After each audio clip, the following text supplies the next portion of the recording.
Assalamualaikum warahmatullahi wabarakatuh. Perkenalkan, nama saya Fawaz Iqbal Rahmanto. Di sini saya akan mewawancarai beberapa teman-teman S2 dari beberapa universitas dalam rangka wawancara hibah perguruan tinggi UPH dan Untak Surabaya yang mengangkat tema tentang penerapan prinsip equality before the law atas hak imunitas OJK yang diketuai oleh Pak Fajar dari UPH dan Pak Tommy dari Untak Surabaya. Di sini saya bersama 3 teman saya. Ada Mas Dul di sini dari Universitas Erlangga, Mas ya. Mas Lukman dari Magister Erlangga juga, dan Mas Andika dari Erlangga juga, Mas ya. Di sini kita kan diskusi santai saja mengenai tema penerapan prinsip equality before the law atas hak imunitas OJK. Menurut rekan-rekan, sebenarnya udah pernah dengar nggak sih tentang prinsip equality before the law ini? Pernah pastinya, Mas. Ya, mungkin kita masih kuliah S1 itu kan sudah banyak dibahas. Oke, siap. Gantian ya, Mas Lukman. Itu kita kan sudah magister ya teman-teman. Waktu di S1 mungkin sudah tidak asing dengan adugium equality before the law. Jadi rasanya kalau kami sebagai mahasiswa hukum itu sudah rasanya sudah terbiasa. Sudah nggak asing harusnya ya. Mungkin ada tambahan? Melanjutkan sedikit saja terkait dengan tadi sudah disampaikan oleh rekan-rekan bahwa equality before the law itu adalah sebuah idiom hukum yang artinya semua sama di dalam hukum, karena ini sudah dipelajari sejak sarjana strata 1 atau S1. Untuk saat ini di magister itu lebih mendalam saja. Jadi secara besarnya seperti itu. Berarti kalau kita bahas tentang equality before the law ini sudah nggak asing ya bagi teman-teman yang mendalami hukum ini. Oke, kalau gitu kita lanjut ke hak imunitas. Mungkin sudah nggak asing atau ada beberapa masukan dari rekan-rekan juga. Hak imunitas pun sebetulnya juga sudah kita pelajari juga, baik di S1 maupun di S2 itu juga sudah kami ulas juga. Dan juga memang hak imunitas itu banyak dikaitkan dengan topik-topik penyelenggaraan negara maupun profesi gitu. Salah satunya kalau teman-teman hukum yang berprofesi sebagai advokat itu tentu pasti tidak asing dengan hak imunitas, karena di dalam undang-undang advokat diatur soal hak imunitas. Mungkin lebih besar lagi ke yang teman-teman politikus di DPR, MPR, dewan-dewan itu imunitas sangat melekat untuk mereka. Apa sih hak imunitas itu?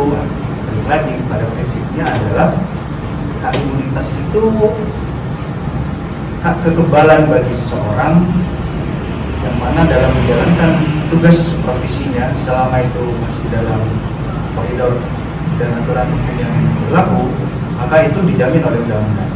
Jadi secara umum garis besarnya adalah hak imunitas itu adalah hak kekebalan bagi seseorang untuk menjalankan profesi. Landasan berarti ya, landasan untuk menjalankan profesi. Nah, di sini yang menjadi acuannya sebenarnya kita menyorotnya ke OJK, Otoritas Jasa Keuangan. Nah, makanya kita kaitkan penerapan equality before the law ini dengan hak imunitas di ranahnya OJK. Nah, mungkin untuk yang OJK ini bukan menjadi dasar atau ilmu yang utama buat kita sarjana hukum juga ya, orang hukum, karena tidak semua kasus juga menyorotnya ke OJK.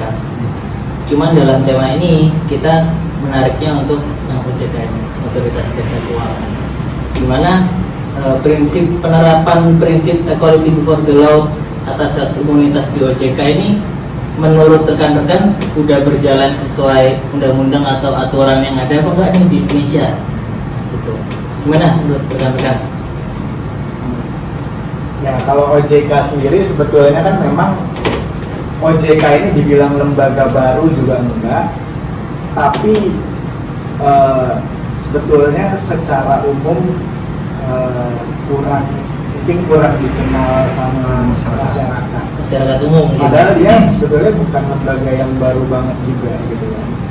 Dan memang karena memang dia belum banyak dikenal masyarakat, kecuali kalau memang akhir-akhir ini karena ada isu-isu mengenai fintech, pinjol dan lain-lain, akhirnya OJK jadi apa istilahnya jadi lebih terkenal lah. Karena memang banyak orang yang punya masalah kemudian bingung harus mengadu kemana, akhirnya kan ya memang sebenarnya kan OJK, tapi akhirnya OJK mulai naik karena memang kebutuhan masyarakat juga yang memang membutuhkan ada lembaga itu.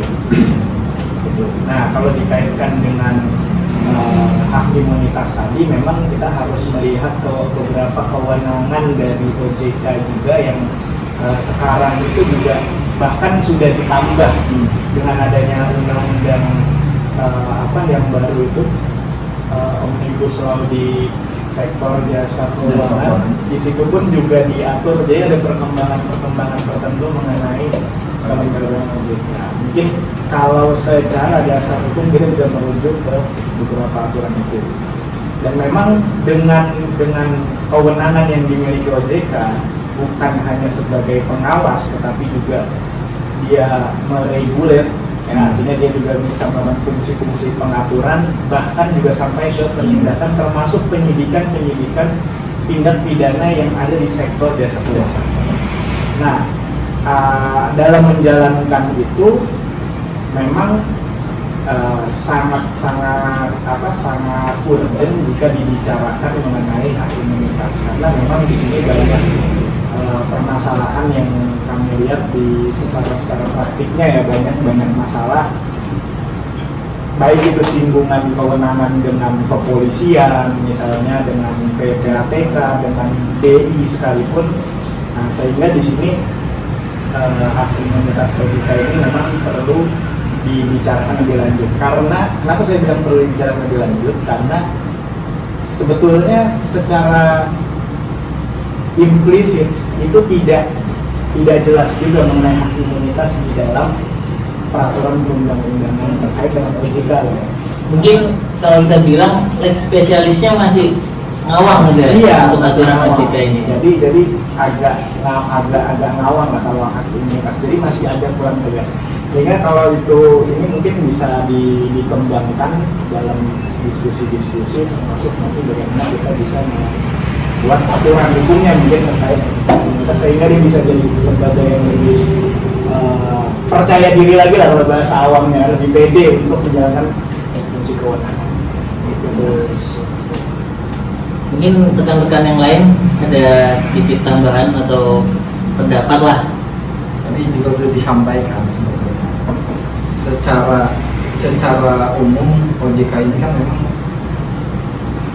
apalagi sebelum musimnya pinjaman online dan lain-lain, itu OJK masih secara pengetahuan masyarakat umum terkait dengan OJK memang tidak. Tapi awam mungkin ya. Dengan perkembangan zaman digital sekarang, pinjam online yang nggak perlu ngasih identitas lebih, jaminan lebih, dia bisa pinjam duit sebanyak mungkin gitu kan. Nah, itu ternyata dalam perkembangannya menimbulkan masalah, menimbulkan kegaduhan di masyarakat. Nah, ini tentu peran OJK sangat penting, dan kelihatannya kita teman-teman hukum juga kayaknya sudah nggak asing juga teman-teman yang masyarakat yang kena pinjaman online, terus bingung mengatasi masalahnya, mereka datang ke kantor hukum untuk menyelesaikan masalah. Nah ternyata dalam perkembangan itu di bagian hukum pun terkait dengan pengaturan OJK masih bingung gitu, mau kemana arahnya gitu kan. Tapi yang kami ketahui terkait dengan OJK,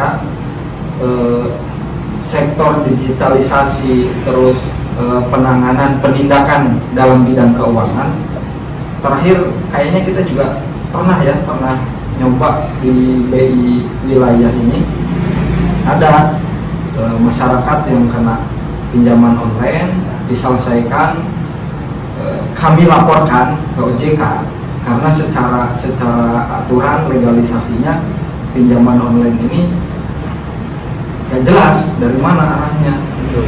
Kami coba laporkan ke OJK dan ada penindakan dari OJK sehingga ya permasalahan bisa diatasi. Jadi kami masyarakat mungkin ya teman-teman, kalau terkait dengan OJK sekarang sudah mulai mengenal apa itu OJK, mulai menampakkan diri atas bantuan isu-isu pinjol. Kalau kita bisa kulik lagi, mungkin teman-teman juga pernah tahu pinjol ini kan udah ada yang atas izin OJK, ya. Ada juga yang belum, dimana itu dikatakan mungkin pinjol ilegal. Nah, mungkin juga teman-teman pernah dengar dimana kalau pinjol ilegal ini sebenarnya dia tidak punya kekuatan hukum, gitu kan, karena tidak dibawahi langsung oleh OJK. Nah, bila mana pinjol yang ilegal ini dimanfaatkan peluangnya oleh oknum-oknum yang kurang bertanggung jawab, dalam artian, wah lagi butuh uang nih, pakailah pinjol ilegal.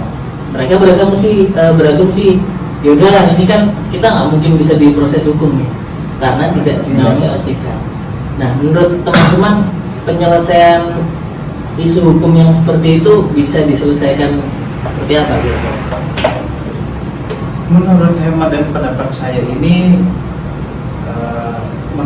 mengkilas balikkan lembaga OJK itu sendiri, yang mana mulai booming atau viral itu sejak COVID maupun pasca COVID, karena banyak orang-orang yang terlibat masalah keuangan di sini sehingga mereka secara terpaksa melakukan pinjaman online, entah itu tanpa berpikir panjang secara legal ataupun ilegal. Nah, di sini yang patut menjadi perhatian adalah ketika masyarakat itu melakukan pinjaman secara ilegal, maka masyarakat itu sendiri sebenarnya lebih banyak kerugiannya daripada manfaatnya. Yang mana seperti yang kita tahu sendiri, menurut OJK khususnya di Satgas Investasi sendiri pun sudah mewanti-wanti terkait dengan pinjaman online itu.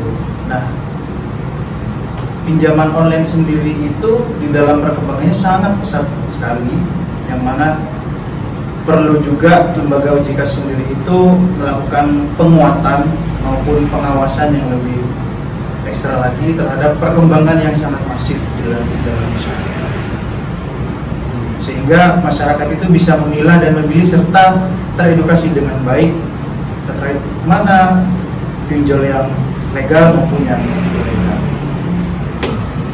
Kalau mungkin kita kulik lagi kasus, saya pernah dengar di sini, ketika orang menggunakan pinjol yang ilegal, dalam artian dia merasa juga tidak punya kekuatan hukum, di mana pasti mereka memainkan data dari nasabahnya sendiri. Dalam artian bisa saja secara tidak langsung pencemaran nama baik, nge-broadcast isinya enggak, dalam artian bisa fitnah atau dan lain sebagainya. Nah, menurut teman-teman, kalau ada case seperti itu, kira-kira bisa atau tidak pinjol yang ilegal ini kita tutup balik atas pencemaran nama baik, dimana sebenarnya ada kesalahan juga dari customernya karena dia berprestasi tidak mengembalikan uang yang dipinjam itu. Jadi sebetulnya kalau itu kan masalah penagihan, Betul.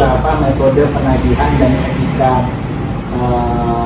pinjaman itu dalam sebetulnya tadi permasalahannya kan ketika ada kasus seperti itu, apakah OJK, tanyakan pertama apakah OJK bisa berperan atau enggak gitu.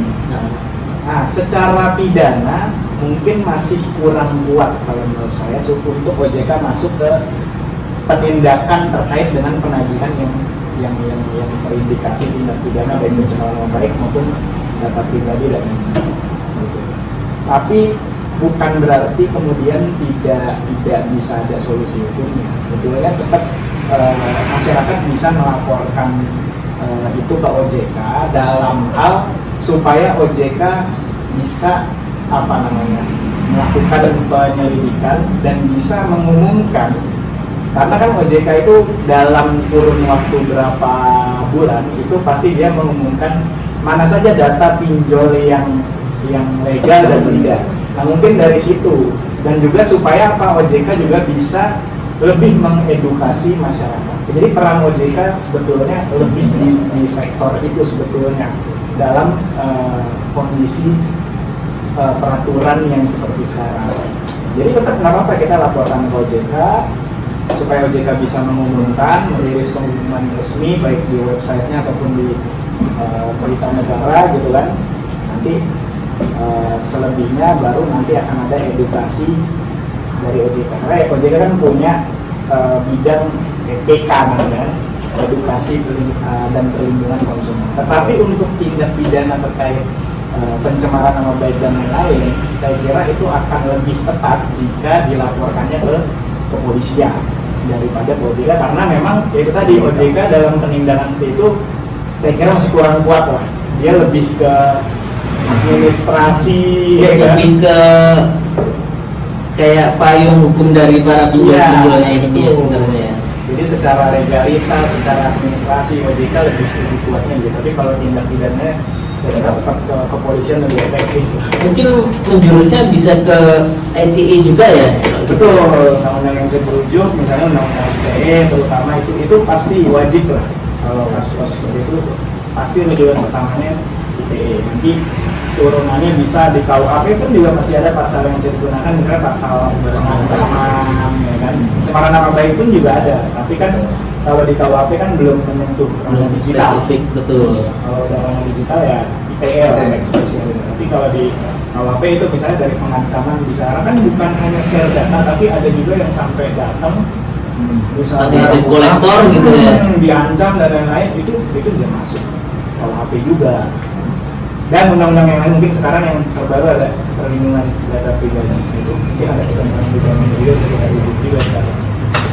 Berarti dalam artian cukup complicated ya kalau kita bicara tentang OJK ini, karena dimana kalau kita ulas untuk saat ini juga masih cukup banyak kekosongan hukum atau celah hukumnya. Betul. Untuk oknum-oknum maupun dari lembaganya sendiri. Siap. Dalam menaungi konsumen maupun penggunanya itu.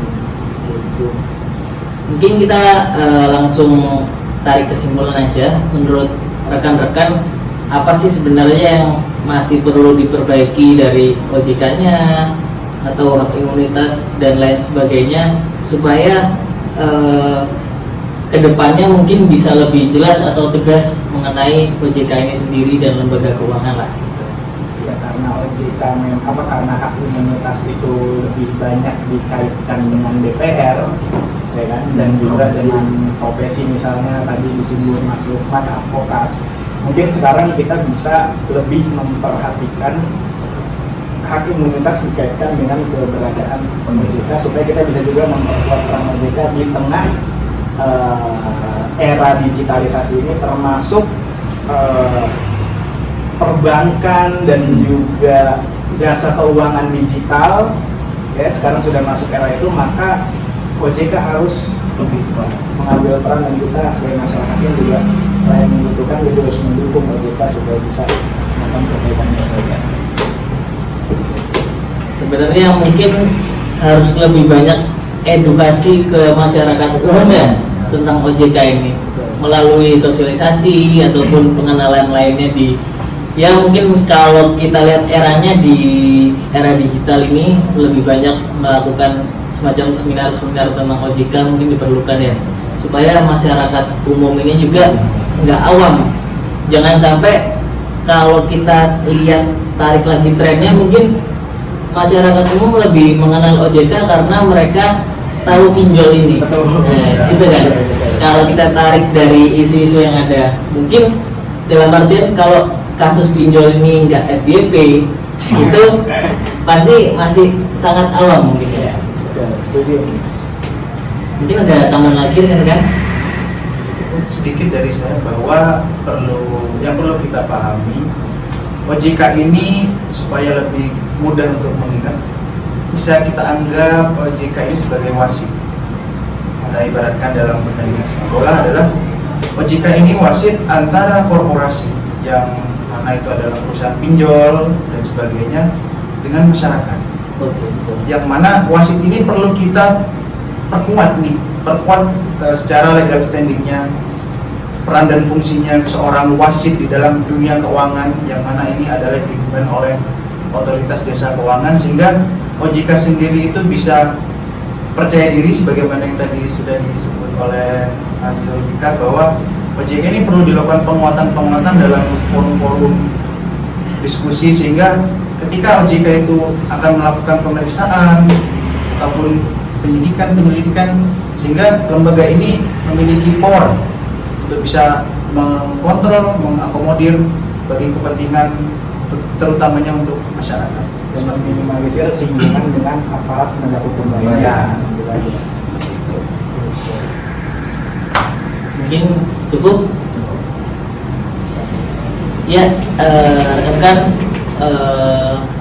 sudah selesai kita berdiskusi tentang OJK, hak imunitas, dan equality before the law. Kesimpulan dari teman-teman tadi cukup jelas dan tegas bahwa di mana sebenarnya masih banyak hal-hal yang harus ditegaskan dan diperbaiki dari adanya lembaga otoritas jasa keuangan ini di Indonesia. Mungkin sekian diskusi kita untuk hari ini. Terima kasih. Wassalamualaikum warahmatullahi wabarakatuh.